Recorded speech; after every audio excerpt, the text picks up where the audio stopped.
Hey guys, it's Derek Z, physical therapist.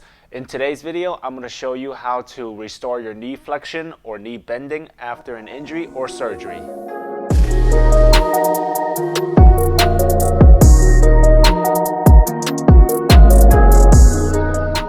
Before we begin, for common surgeries such as ACL repairs or meniscus repairs, there are supposed to be limits in which you're supposed to stay within. For example, such as not bending your knee past 90 degrees. So before we do these exercises, just make sure you check with your surgeon or your physical therapist to make sure you're within those limits. It's very important to have a knee that flexes and extends because that's essentially one of the major functions of your knee joint. If you have trouble with bending of your knee, then you're going to essentially have trouble with going up downstairs, squatting, sitting in a low chair, or kneeling, etc. So I'm going to show you some exercises to help you restore that flexion so then that way your knee can be as functional as possible. So one of the few ways you can help bend the knee is by doing an exercise called heel slides. So this basically allows you to engage and actively contract the muscles in the back of your thigh, which are called your hamstrings, to help with knee flexion. So to perform the exercise, you lay on your back. We're going to use the left knee for the purpose of the camera.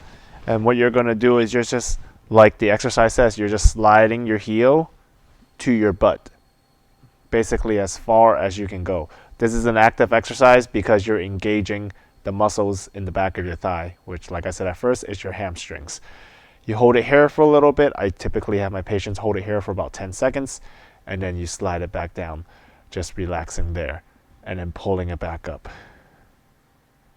Hold it there, about 10-second holds, and then you slide it back down. One of my favorite ways to actually do heel slides in the clinic is actually with a ball. I understand that not everybody has these at home. However, if you can get one of these to help improve your knee flexion, it works wonderful, especially in the first couple weeks after surgery. So basically what you do is, the exercise is still a heel slide, but you still loop the strap around your foot, get it up on the ball, and then you lay down. And what you do is you take the ball towards you by using the strap to bend the knee. Okay? In doing so, you're creating knee flexion. And this is almost frictionless because you're just rolling the ball. Sometimes what happens is when you're doing heel slides without the ball, the surface in which your heel comes in contact with can get caught depending on what you're wearing, or if it's just not smooth enough, it makes the exercise hard to do. But with this, you're essentially just rolling the ball towards you. The motion is nice and smooth. And again, you're just going as far as you can. The count is the same. I typically tell my folks just to start out with 10 of them with a 10-second hold. And even if 10 seconds too much, go for 5. That's totally fine. You're just going as far as you can in the beginning. Another way to work with knee flexion, if you have a strap like this, is another exercise called the prone quad stretch. It requires you to be laying prone, meaning on your stomach. So again, you take this loop, you loop it on your foot, and then you go ahead and get on your stomach.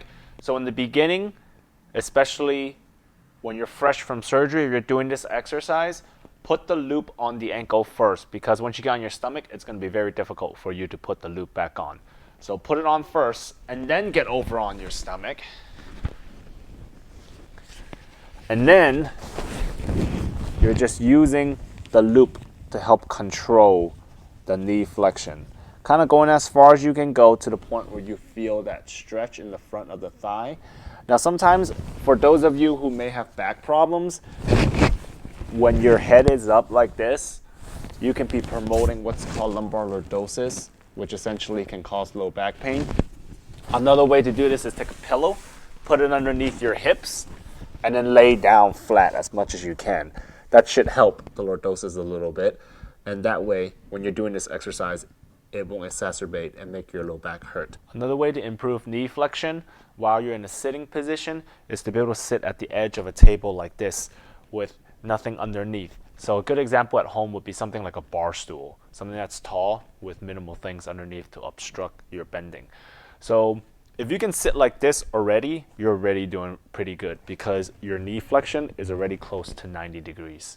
But if you can't and you're sitting here and gravity is pulling it down and you're already in pain, the exercise you would do, we're using the left as an example, would be letting your right support it and slowly let it down to the point where you start to feel that tightness or you start to feel the discomfort, okay? Just whatever you can tolerate. And you're gonna hold it there, probably about 10 seconds just to start with, and then you're using your right to bring it right back up, okay? And you can do 10 of those just to start with. However, if you're already here, and this is a relaxed position for you, to get more knee flexion, it's pretty straightforward. You just take your other leg, and then now instead of supporting it, you're applying overpressure to the knee, getting it as far as you can, whatever the table allows you to, or however your knee allows you to, and then you're just holding it there.